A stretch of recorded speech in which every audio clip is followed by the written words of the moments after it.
Hi, today is quiz number 18 for Civil Services Examination Prelims 2021, 10th of October.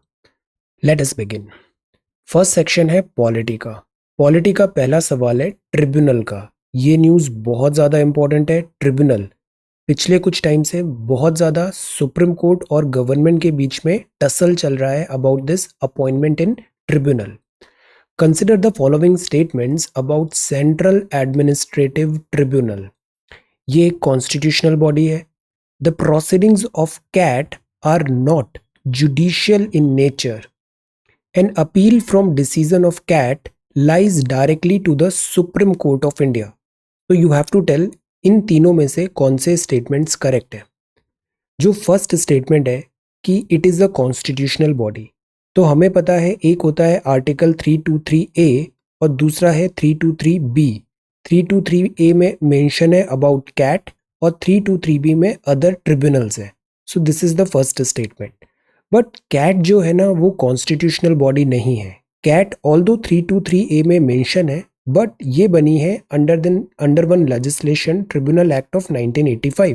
So this is not a constitutional body.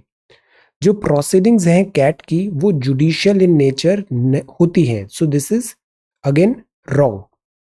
N appeal from decision of CAT lies directly to the supreme court of India. ऐसा पहले होता था but अब आप directly supreme court नहीं जा सकते हो। Directly to the supreme court नहीं है। So this statement is also wrong. ये जो एडमिनिस्ट्रेटिव है उसका ट्रिब्यूनल है। ट्रिब्यूनल क्या होते हैं? एक स्पेशल टाइप ऑफ केसेस के लिए एक्सपर्टीज होता है उनके पास। तो इस केस में तीनों के तीनों स्टेटमेंट्स गलत है। एक नेशनल ग्रीन ट्रिब्यूनल होता है वो भी बहुत इंपॉर्टेंट है। सो ये रॉन्ग है, ये भी रॉन्ग है और ये भी रॉन्ग है। So the right option is D, none. Correct statement wrong, wrong, wrong.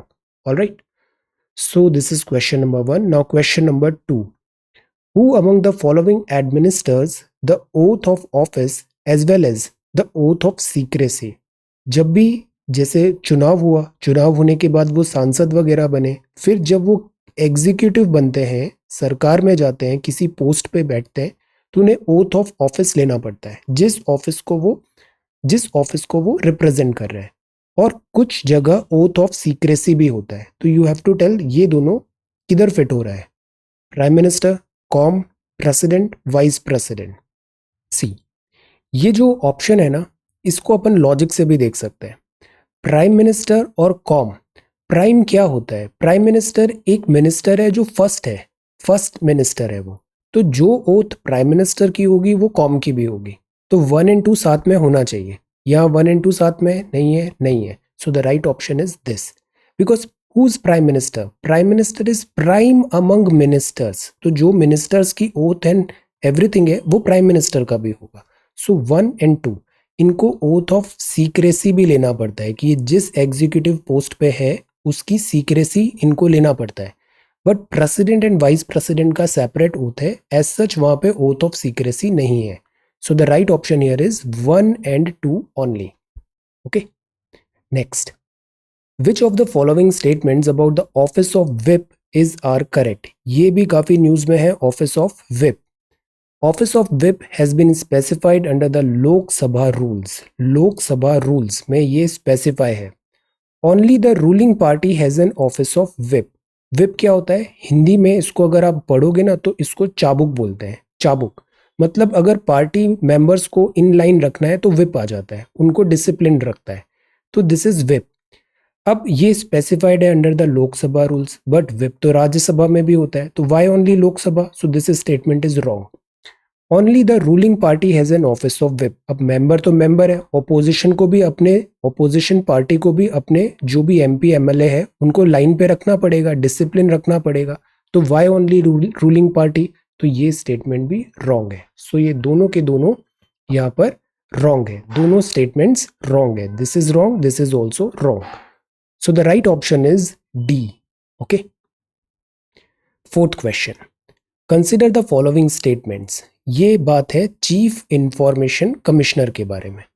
Chief information commissioner shall hold office for a term of 5 years। 5 साल का इनका ऑफिस होता है। Where the information commissioner is appointed as the chief information commissioner, His term of office shall not be more than 5 years in aggregate as the IC and CIC. मतलब कि एक CIC होता है, दिस RT के through बना था ये post, तो जो CIC होता है और दूसरे कुछ IC भी होते हैं, तो अगर IC को CIC बनेंगे तो इन टोटल 5 साल का ही टेन्योर होना चाहिए, सेपरेट होगा या एग्रीगेट होगा, ये सेकंड स्टेटमेंट में पूछा है कि अगर IC 2 साल IC रहा, फिर जब वो CIC बनेगा तो उसको 3 साल ही मिलेगा. Is it true? तो ये फर्स्ट जो स्टेटमेंट है वो 5 इयर्स है, एब्सोल्युटली ट्रू. और जो सेकंड स्टेटमेंट है यहाँ लिखा था इन एग्रीगेट, और अगर अपन CIC की टर्म्स एंड कंडीशंस में जाए ना, राइट टू दिस इंफॉर्मेशन, तो ये एब्सोल्युटली वहाँ पे लिखा हुआ है एग्रीगेट जो है ना वो 5 इयर्स से ज़्यादा नहीं होना चाहिए. सो यहाँ दोनों के दोनों स्टेटमेंट एब्सोल्युटली ट्रू है. ये ट्रू है 5 साल, दूसरा भी ट्रू है कि एग्रीगेट में 5 साल होगा IC अगर CIC बनेगा तो this is C. Alright, next. President of India can be impeached by the Indian Parliament under Article 61 on which of the following grounds. जैसे डोनाल्ड ट्रम्प का इम्पीचमेंट स्टार्ट हुआ था, तो इंडिया में भी प्रेसिडेंट को इम्पीच कर सकते हैं. You have to tell article 61 में जो प्रेसिडेंट इम्पीचमेंट होता है वो किन सारे ग्राउंड्स में पॉसिबल है. पहला है वायलेशन ऑफ कॉन्स्टिट्यूशन, दूसरा है प्रूव्ड मिसबिहेवियर, थर्ड है incapacity. So you have to tell इनमें से किन मायनों पे प्रेसिडेंट ऑफ इंडिया का इम्पीचमेंट हो सकता है. इम्पीचमेंट लोकसभा से भी आ सकता है, राज्यसभा से भी आ सकता है. So tell. तो प्रेसिडेंट ऑफ इंडिया को, I forgot to this A, so already you know the answer, this is A. Okay, answer is A. Violation of constitution पे ही उसे केवल इम्पीच किया जा सकता है, प्रूव्ड मिसबिहेवियर और इनकैपेसिटी में नहीं किया जा सकता है. Forgot to this. So, okay, so the answer is this A, one only. All right, violation of constitution. President को केवल violation of constitution पे ही impeach किया जा सकता है, तो आंसर होगा A only, one only. All right, next. See, ये आर्टिकल 61 में लिखा हुआ है procedure for impeachment. When a president is to be impeached for violation of constitution, violation of the constitution, तो violation ही बस true है. Okay, ये दोनों नहीं. नेक्स्ट, अब हम आते हैं ज्योग्राफी में. With reference to tropical cyclones, अभी बड़े साइक्लोन्स आए थे इंडिया में, tropical cyclones, consider the following statements. एक होती है Saffir Simpson scale rates the severity of tropical cyclone, मतलब कैटेगरी बताने के लिए यूज होती है कि किस कैटेगरी का साइक्लोन है. सो इज इट ट्रू, क्या ये स्केल ट्रॉपिकल साइक्लोन्स के लिए है? Tropical cyclones are called typhoons in the north Atlantic reason.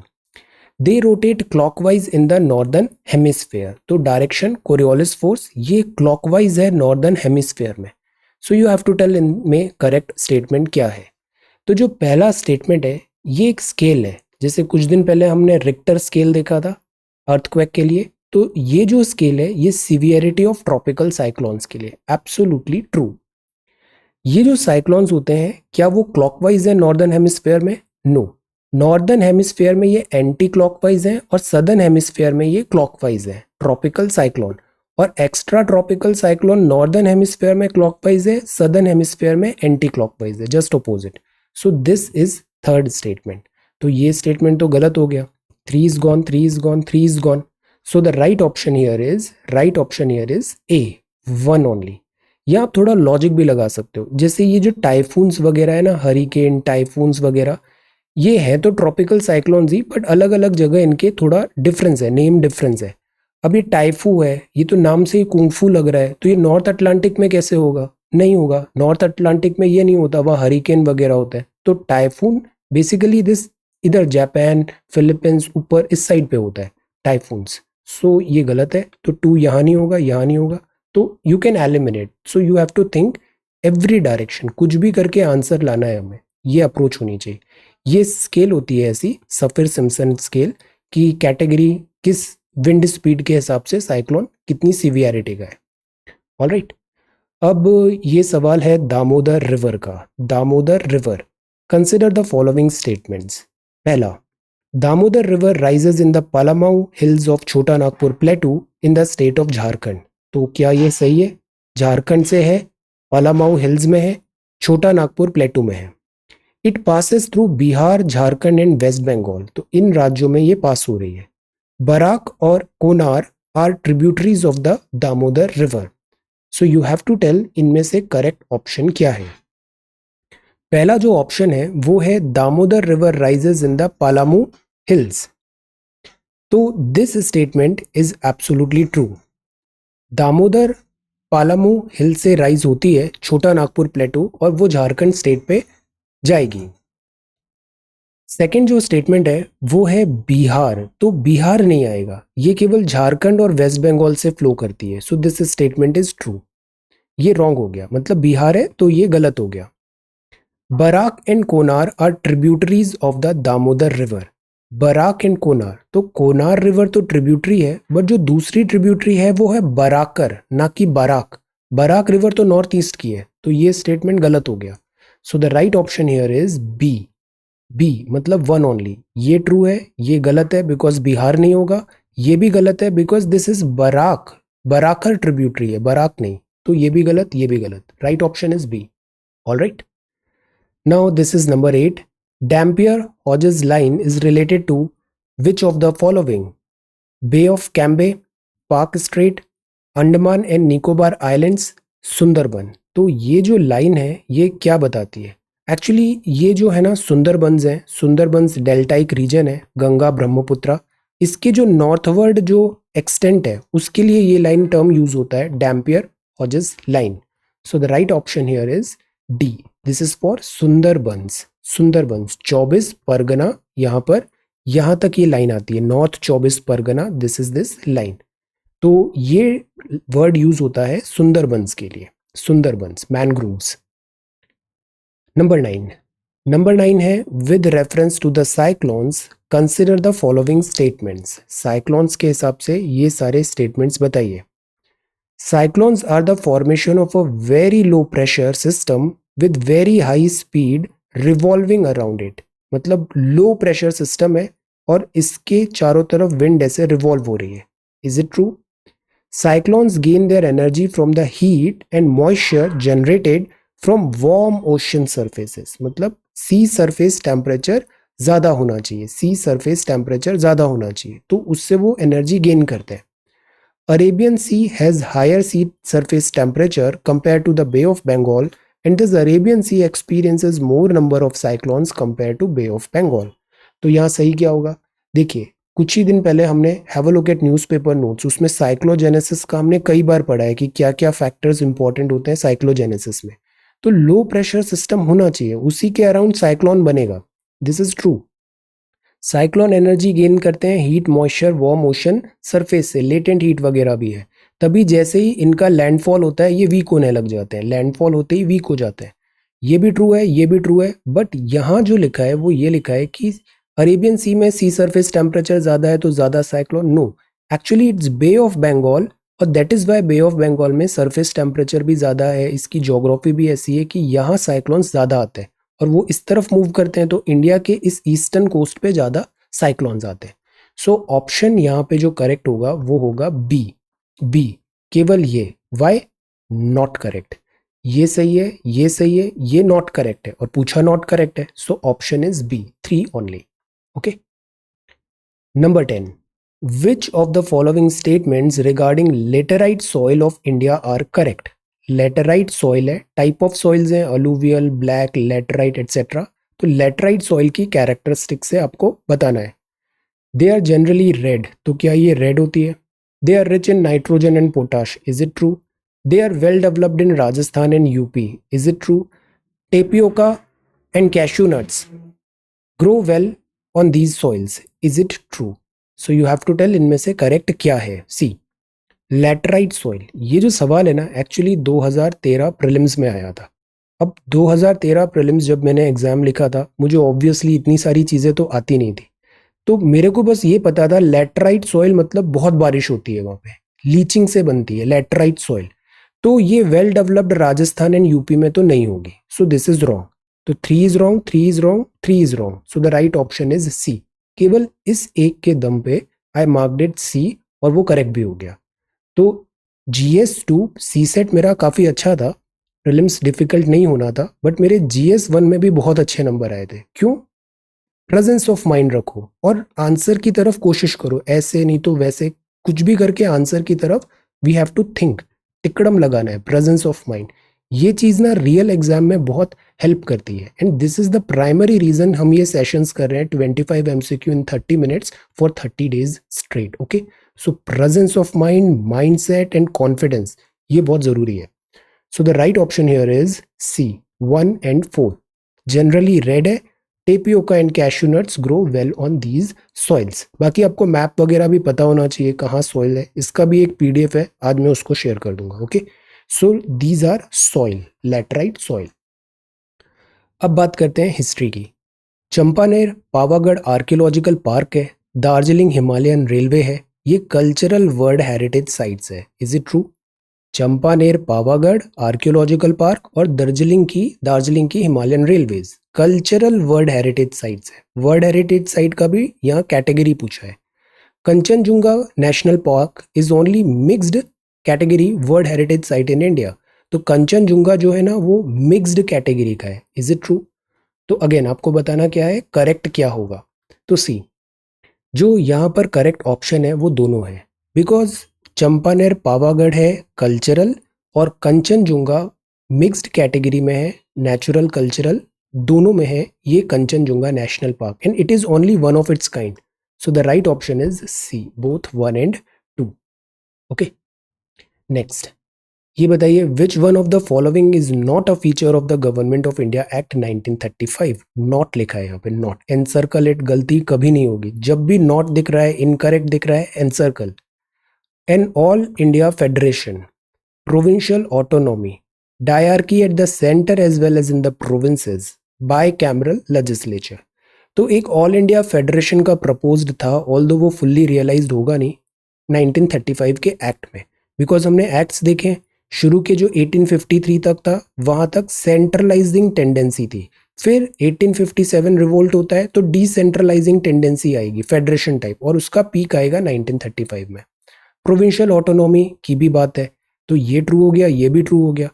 Dyarchy at the centre, अब हमें पता है 1919 में डायरकी एट स्टेट्स आया था और वो फ्लॉप शो था, तो अब प्रोविंसेस से सेंटर की तरफ डायरकी जाएगी, प्रोविंसेस में डायरकी अबॉलिश हो जाएगी। बाय कैमरल मतलब दो कैमरा, बाय कैमरल जैसे अभी Lok Sabha Rajya Sabha type, bicameral दो हाउसेस लेजिस्लेचर होगा। तो ये ट्रू, ये ट्रू, ये true, this is not true. So the right option here is C, this is wrong because not पूछा था, not a feature. Next 1920s। अब ये जो इवेंट है ना, ये पूरा इवेंट इंडिया का भी 1920s का जो फ्रीडम स्ट्रगल आप देखोगे तो वो वर्ल्ड इवेंट से डायरेक्टली लिंक्ड है। एक्चुअली जब आप हिस्ट्री, ज्योग्राफी, इकोनॉमिक्स सब पढ़ लोगे ना तो यू वुड सी सब कनेक्ट होता है, सबका इम्पैक्ट एक दूसरे में पड़ता है। इंडस्ट्रियल रिवॉल्यूशन हुआ तो उसका इम्पैक्ट सोसाइटी में होगा, इकोनॉमिक्स में होगा, लाइक दैट। तो which of the following events were the major influence for the revolutionary activity during the 1920s in India. 1920 का जो इंडिया था वहां जो रिवॉल्यूशन होगा, भगत सिंह जी आएंगे, ये सब वो किस पे बेस्ड था? Russian revolution and the success of the young Soviet state in consolidating itself. World war 1 चल रहा था, एंड हुआ और रशियन रिवॉल्यूशन भी हो गया। Upsurge of working class trade unionism after the first world war, यही टाइम है इंडिया में भी ट्रेड यूनियंस बहुत आएगी, किसान, वर्कर्स, ऐसे करके यूनियन कल्चर बढ़ेगा। न्यूली स्प्राउटिंग कम्युनिस्ट ग्रुप, ये भी इंडिया में बनने चालू हो जाएंगे जो एम्फेसाइज करेंगे मार्क्सिज्म और सोशलिज्म को। इवन इंडियन नेशनल कांग्रेस में भी सोशलिस्ट टेंडेंसी बढ़ने लग जाएगी। सो इसमें करेक्ट ऑप्शन क्या है? ये तीनों के तीनों करेक्ट है। 1920s का जो रिवॉल्यूशनरी एक्टिविटी थी वो इन तीनों से इंस्पायर्ड थी, उसमें यहाँ पे ट्रेड्स दिखे हैं। So this all three are correct. All right, next 14th, ये है इल्बर्ट बिल कंट्रोवर्सी। ये नहीं तो भी 3 या 4 बार पूछा है प्रीवियस ईयर में, फेवरेट टॉपिक है ये। Ilbert bill controversy is a high water mark in the history of Indian national movement. It is related to what? Ilbert bill controversy, एक बिल आया और उस पर कंट्रोवर्सी हो गई। Improving working condition in factories for Indian workers, factories में Indian worker की working condition related controversy थी क्या? Ban of indigenous press and missionary activities by the state, क्या कुछ ऐसा बैन हुआ था? तो देखिए, इल्बर्ट बिल कंट्रोवर्सी में क्या था, जो ब्रिटिशर्स थे वो अभी भी रेशियल डिवाइड करते थे कि ये ब्रिटिशर्स हैं, वाइट पीपल, ये इंडियंस हैं। तो इंडियन जो जजेस हैं वो ऑल्दो बहुत क्वालिफाइड है, बट वो ब्रिटिशर्स या यूरोपियन सब्जेक्ट का ट्रायल नहीं ले सकते। इल्बर्ट बिल में वो ट्रायल लाने की कोशिश की गई जिसका अपोज हुआ, तो वो प्रोविजन हटा दिया गया और उससे फिर कंट्रोवर्सी हो गई कि ये रेशियल डिवीजन कर रहे हैं। सो इल्बर्ट बिल कंट्रोवर्सी ये भी नहीं है और ये भी नहीं है, ये दोनों स्टेटमेंट गलत है। It is not about Indian worker, it is trial कि यूरोपियन का ट्रायल इंडियन जजेस भी कर सकते हैं, और ये मिशनरी एक्टिविटीज भी नहीं है। तो अगेन यहाँ पे ऑप्शन क्या होगा? सी, बिकॉज पूछा गया है incorrect. So both 1 and 2। Okay, ये wrong, incorrect is both 1 and 2। Partition of Bengal हुआ, स्वदेशी मूवमेंट भी देखा हमने। 1911 में पार्टीशन ऑफ बंगाल को रिवोक कर लिया गया, मतलब पार्टीशन जो था उसको रिवोक हो गया 1911 में। किसके अंडर में हुआ था? टेल। मिंटो, हार्डिंग, चेम्सफोर्ड और कर्जन। सो ये जो आंसर है वो हार्डिंग है, बिकॉज कर्जन के टाइम पे तो अनाउंस हुआ, चेम्सफोर्ड तो 1919 बाद में आएगा। Lord Hardinge is the answer, B, Hardinge. Okay, newspaper में अभी हम जो सीरीज देख रहे हैं उसको आगे भी कंटिन्यू करिएगा, उसमें अपन 1947 तक सारे गवर्नर जनरल्स और वाइस रॉय क्विकली कवर करेंगे। Okay, so this is lord Hardinge. अब हम आते हैं इकोनॉमिक्स में। ये टर्म है सेस। आज जीएसटी काउंसिल भी हुआ, मीटिंग हुआ। Cess, cess is a form of tax levied over and above the base tax liability of a tax payer. तो सेस वो टैक्स है जो ओवर एंड अबव लगता है जो टैक्स लायबिलिटी टैक्स पेयर की है, मतलब टैक्स ऑन टैक्स है। It is levied only on indirect taxes for specific purposes, मतलब स्पेसिफिक पर्पजेस के लिए ही सेस होता है, लाइक एजुकेशन के लिए ले लिया, ग्रीन इंडिया के लिए ले लिया, एटसेट्रा, कोविड के लिए ले लिया, specific purposes. Central government does not need to share the cess with the state government. ऐसा है क्या? आर्टिकल 280 में तो शेयरिंग ऑफ रेवेन्यू एटसेट्रा है, फाइनेंशियल दिस। तो जो सेंट्रल गवर्नमेंट है वो सेस को शेयर नहीं करेगी स्टेट गवर्नमेंट से। Is it true? करेक्ट बताना है। सेस जो होता है वो होता है tax on tax, tax on tax. तो एक स्पेशल फॉर्म ऑफ टैक्स होता है जो ओवर एंड अबव होता है base tax liability of a tax payer. तो दिस इज एब्सोल्युटली ट्रू। ये स्पेसिफिक पर्पजेस के लिए होता है, this is true, specific purposes, but indirect नहीं। इवन इनकम टैक्स पे जो आप टैक्स दे रहे हो ना, उसके ऊपर भी एजुकेशन टैक्स वगैरह लगा सकती है सरकार, लगाती है इनफैक्ट। तो it is not indirect only, ये direct tax, income tax direct tax है, तो ये इनडायरेक्ट टैक्स नहीं, ये दोनों पे लग सकता है, direct and indirect, for specific purposes. तो ये स्टेटमेंट रॉन्ग हो गया। Central government does not need to share the cess with the state government, absolutely true है। सेस को सेंट्रल गवर्नमेंट शेयर नहीं करती है स्टेट गवर्नमेंट के साथ। तभी इस बात पे कुछ टाइम पहले जनवरी फरवरी में एक बड़ा अच्छा आर्टिकल पढ़ा था हमने कि सरकार सेस का परसेंटेज बढ़ाती जा रही है टैक्सेशन में, बिकॉज जो सेस है वो सरकार को राज्यों के साथ शेयर नहीं करना पड़ता है, और उसमें ये लिखा था ये अगेंस्ट है दिस फिस्कल फेडरलिज्म के। तो सेस बढ़ रहा है बिकॉज सेस को स्टेट गवर्नमेंट के साथ शेयर नहीं करना पड़ता है। So the right option here is C, 1 and 3। Okay, this is true, this is true, this is wrong. Next, consider the following statements with reference to GST, Goods and Services Tax। ये एक destination based tax, ये तो सबको रटा होना चाहिए। हम बहुत बार पढ़ चुके हैं हम न्यूज़पेपर में, एवरीडे, आज ही पढ़ा था। डेस्टिनेशन बेस्ड टैक्स है, is it true? The tax is levied only for value addition, it reduces the cascading effect of tax, मतलब टैक्स है फिर टैक्स्ड अमाउंट पे भी टैक्स लग गया, पहले ऐसा होता था। तो जीएसटी लाने का पर्पज ही यही था कि जो कैस्केडिंग हो रही है, कैस्केडिंग ऑफ टैक्स है, वो हट जाए। तो ये ट्रू है। ये स्टेज पे जो वैल्यू एडिशन हो रहा है उस पर टैक्स लगता जाएगा, तो कैस्केडिंग नहीं होगी यहाँ पे। तो यहाँ तीनों के तीनों करेक्ट है। डेस्टिनेशन बेस्ड है, वैल्यू एडिशन पे लगेगा और कैस्केडिंग को स्टॉप करेगा। All 3 are correct. जीएसटी भी फेवरेट टॉपिक है, मेंस में तो पिछले 4 साल में हर बार सवाल आया है गुड्स एंड सर्विसेज टैक्स पे। So that is why this is very important. अब ये बताइए, which of these combinations of macroeconomic situations is most suitable for attracting investment?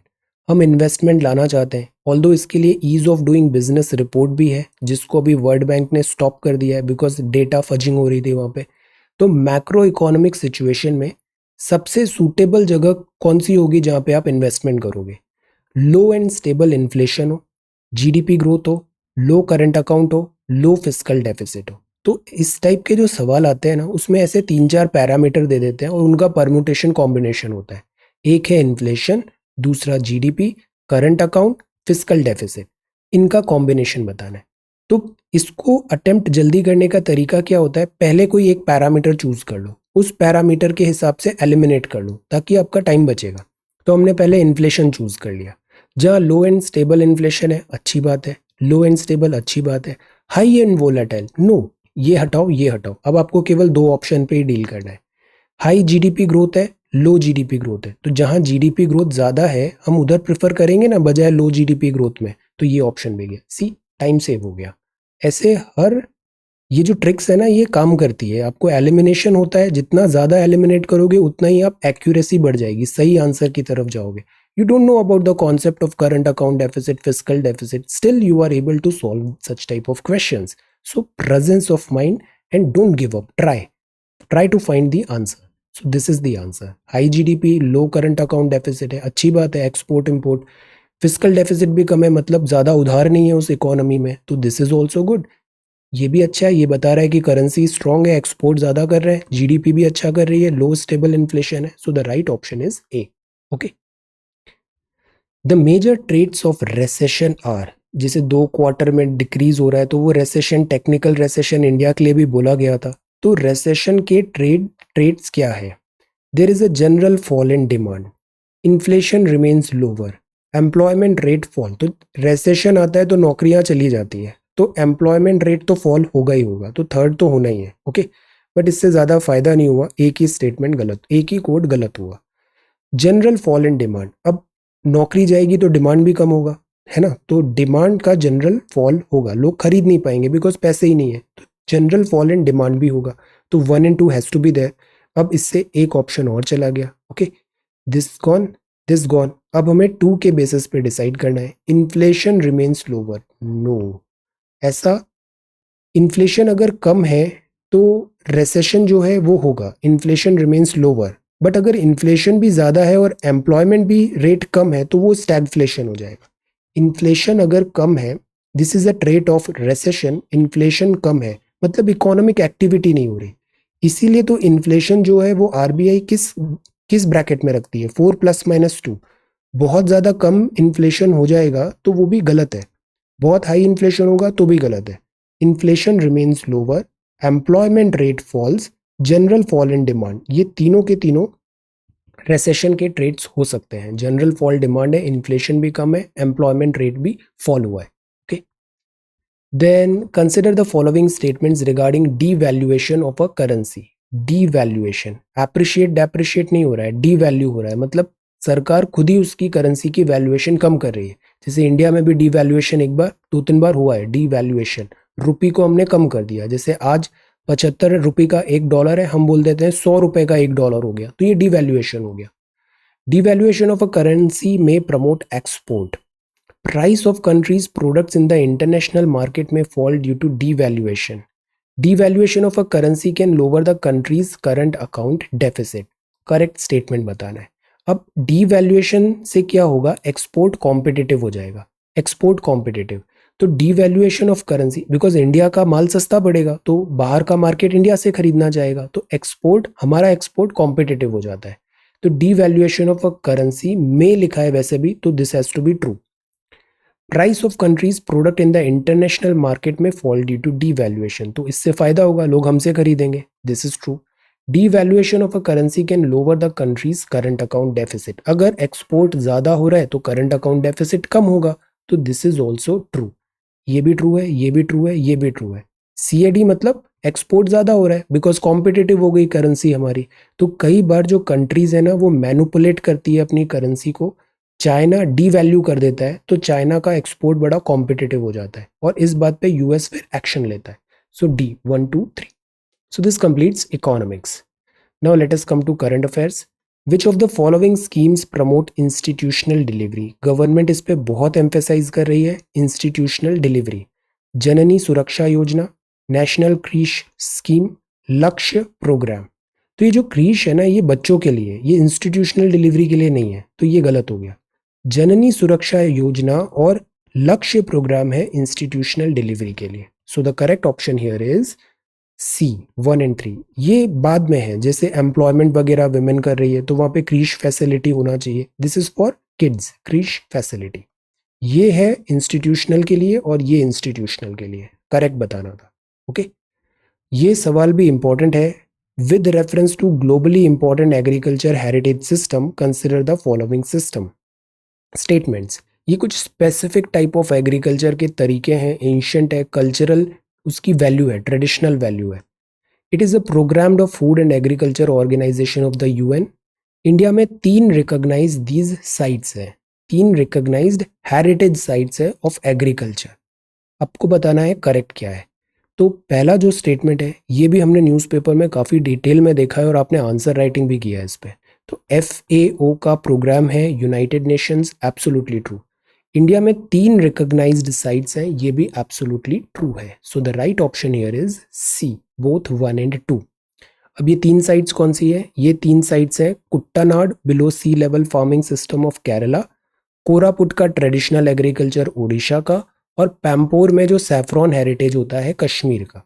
तो कुट्टानाड, कोरापुट और पैम्पोर, ये 3 जगह पे these sites are identified. So the right answer is C. अब बात आती है एंडेमिक डिसीज की। कोविड अभी तक क्या था? पेंडेमिक था। अब बात चल रही है कि थोड़े टाइम बाद ये एंडेमिक हो जाएगा। एंडेमिक मतलब 3 स्टेटमेंट्स हैं। Usual prevalence of its infectious agent is constant with in given geographical area और पॉपुलेशन ग्रुप। जैसे सरकार बोल रही है ना, जीरो कोविड कभी नहीं आएगा, कोविड अब एंडेमिक बन जाएगा, मतलब प्रिवेलेंट रहेगा वो। वी विल स्टार्ट लिविंग इसके साथ नॉर्मल सर्दी खांसी की तरह। We will start learning, we will start living with this. Endemic हो जाएगा, तो this is true. Endemic disease typically have higher mortality and morbidity than epidemic diseases. Malaria and chicken pox are example of endemic diseases. जैसे India में malaria होता रहता है, we habitual हो गए, चिकन पॉक्स, मलेरिया एट्सेट्रा।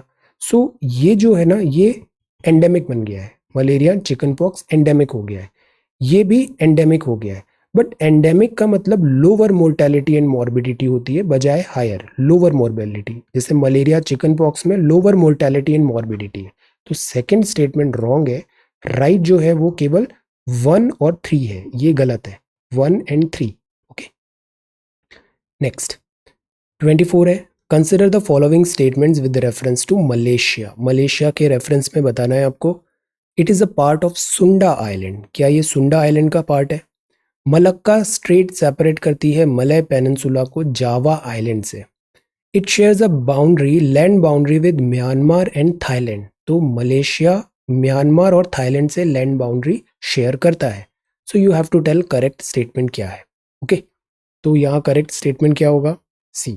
यहाँ जो correct statement है वो केवल फर्स्ट है, it is a part of Sunda island, but ये गलत है, ये भी गलत है। मलक्का स्ट्रेट मलय पेनिनसुला और जावा नहीं है, this is wrong. Land boundary Myanmar, this is wrong. सो देखिए ये मैप, ये मलय पेनिनसुला है पूरा, है ना, और ऊपर थाईलैंड है। जो म्यांमार है वो यहाँ तक नहीं आएगा, वो ऊपर ही रहेगा, तो म्यांमार के साथ बाउंड्री नहीं हुई। फिर ये मलय पेनिनसुला है, थाईलैंड ऊपर है, ये इस टाइप से है। यहाँ सिंगापुर आता है और ये इंडोनेशिया का सुमात्रा है, और this is this strait of Malacca. तो this is not Java, this is Sumatra island. Okay, so the right option here is ये गलत, ये गलत, this is true, part of this Sunda islands, 1 only. Okay, अब बताइए India में UNESCO biosphere reserves हैं। Okay, you have to tell इनमें से कौन सा रजिस्टर्ड है। वैसे तो इंडिया में ज्यादा बायोस्फीयर रिजर्व्स हैं, रजिस्टर्ड कौन सा है? Sundarban, gulf of Kutch, Nanda Devi, Nokrek, UNESCO plan के अंदर, मैन एंड बायोस्फीयर प्लान के अंदर। सो जो सुंदरबंस है वो रजिस्टर्ड है, नंदा देवी भी रजिस्टर्ड है, नोक्रेक भी रजिस्टर्ड है, but gulf of Kutch is not registered under UNESCO biosphere reserve. अब इसकी आप वेबसाइट में जाओगे ना, तो बड़ी अच्छी वेबसाइट है ये इसकी। सी, यहाँ जो है ना बायोस्फीयर रिजर्व जो रजिस्टर्ड है वो है Nilgiri, gulf of Mannar, Sundarban, Nanda Devi, Nokrek, Pachmarhi, Simlipal, Achanakmar, Amarkantak, great Nicobar और अगस्त्य मलाई। ये इतने यहाँ पे मेंशन है आज की डेट में। Okay, biosphere reserves. Alright, so this completes 25 MCQs in around 30-35 minutes. Score कैसा हुआ? Tell. All right. So thank you so much for watching this video. Take care, study well, and be safe.